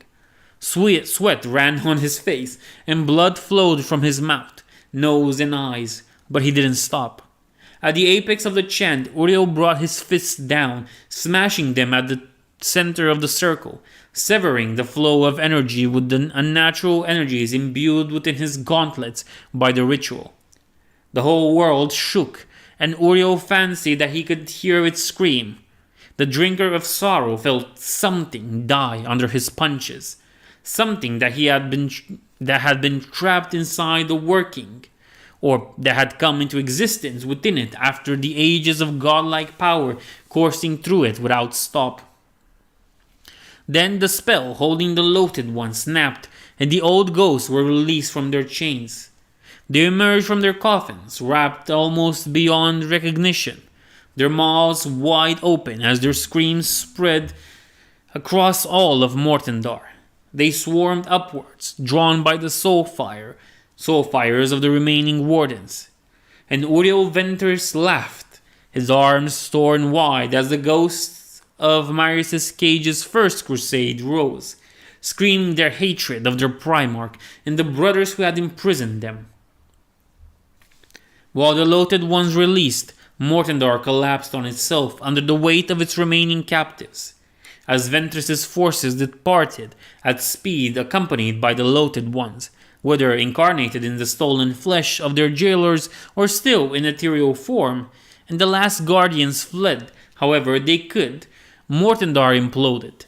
For a moment all observers feared that the destruction would release the eldritch horrors caged within, but the reaction fueled by the impossible psychics or physics of the ruin storm and the accumulated pressure of thousands of years of denied change ended up transforming the demon world into a black hole, a pit from which nothing, not even the entities from another dimension, could escape. Trapped in a prison of collapsing time, the remaining prisoners of Mortendar would remain sealed off the rest of the universe for all eternity. The mortal prisoners remaining in the planet's upper levels were lucky enough that the process killed them before they could be trapped this way, and most of the wardens who made it off-world were simply shot down by Ventress's fleet. Like the Sons of Guilliman had died in the first confrontation at the system's edge, and like every other scion of the Arch-Traitor's gene line who had perished in Macragge since then, their shades vanished before any Neverborn could feast upon them. Even demons with which sorcerers had bargained their souls in return for power were denied their prize, and the aether around what remained of Mortendar shook with their shrieks of fury. With these new forces, Ventress's fleet moved to attack the defenders of Macragge, joining Cage's armada in a two-pronged assault. The Lotus Ones shed their mortal envelopes and flew between vessels, wreaking havoc within ultramarine ships loyal to the Primarch. Officers went mad, murdering their crew before taking their own lives, while witches lost control of their powers, causing blackouts and insanity across entire decks before their brains burned under the strain. Sealed demons were released by laughing spirits, their bonds shattered at the sightless touch of Mortendar's oldest prisoners. No word or sorcerer could keep them at bay for long, and the Black Crusade took advantage of the chaos they sowed. Soon the orbital defenses of Macragge were torn through, and the armies of the Sacrificed Sun began to rain upon the homeworld of the Ultramarines. The Battle of Macragge had begun. "And so it starts at last," muttered Marius Cage. "The final war of the 13 Legion." The Sacrificed Sun had withdrawn to his personal chambers aboard the Macragge's treachery, this area of the ship that had been warded and isolated from the rest of the vessel, so that even its half-cybernetic, half-demonic intelligence could not spy on its master. Trinkets of Marius's long war against his father were on display. The first among them was the one Cage was currently holding in his hand, as if he were talking to it. It was a Space Marine helmet, an old model that hadn't seen production since the Roboutian Heresy. The helmet's ranking and legion markers had been removed, but its color remained, red as the blood spilled by the traitors, that of those they had betrayed, and their own as well. It was the sight that all veterans of the Ultramarines would recognize, and the younger warriors would all have heard tales of, spoken with a mix of hatred, and the slightest note of grudging respect that even fanatical devotion could not erase. "I have walked this path for so long," continued the Sacrificed Sun. "I have seen so many things, done so many things, all for this." The flames that enveloped the horned skull of Marius flickered, the inferno reacting to the fluctuations of the warlord's soul in a way his face could not. "Now we will attack Macragge. Outside this hell, 10,000 years have passed since I last saw that accursed planet. But for me, Sometimes it seems as if I had just been forced to give the order to run, and sometimes it feels as if I have been plotting my return since the dawn of eternity. His burning gaze wandered across the chamber, taking in the trophies and spoils of an age dedicated to the planning of vengeance, before returning to the red helmet. "What would you think if you could see us now?" he asked. "What would you say?" But no answer came. The helmet's eye lenses stared back at Gage. Sometimes, when the Chaos Lord held the piece, he fancied that he could feel the gaze of the warrior who had worn it in ages past, staring at what had become through the abyss of time. But not this time. Slowly, Marius put the helmet back on its splint and raised his head, gazing to something beyond the thick walls of his chamber, beyond the hull of his ship, directly into the direction of Macragge, directly towards the fortress of Hera, directly towards the shrine of the Primarch. "He is down there, I know it. He isn't dead, no matter what the rest of the galaxy may believe. The other legions think us fallen, but they have no idea just how low we have come. A host of puppets dancing on strings of blood ties. But I will end it, even if I have to destroy the entire legion to do so. He will pay for his betrayal, no matter the means, no matter the cost." At his side, Gage's gloved hands tightened into fists, and the echoes of his voice disappeared. His next words coming slowly from the burning maw, spat with the strength of a hate-filled oath. "I am done playing by your rules, father."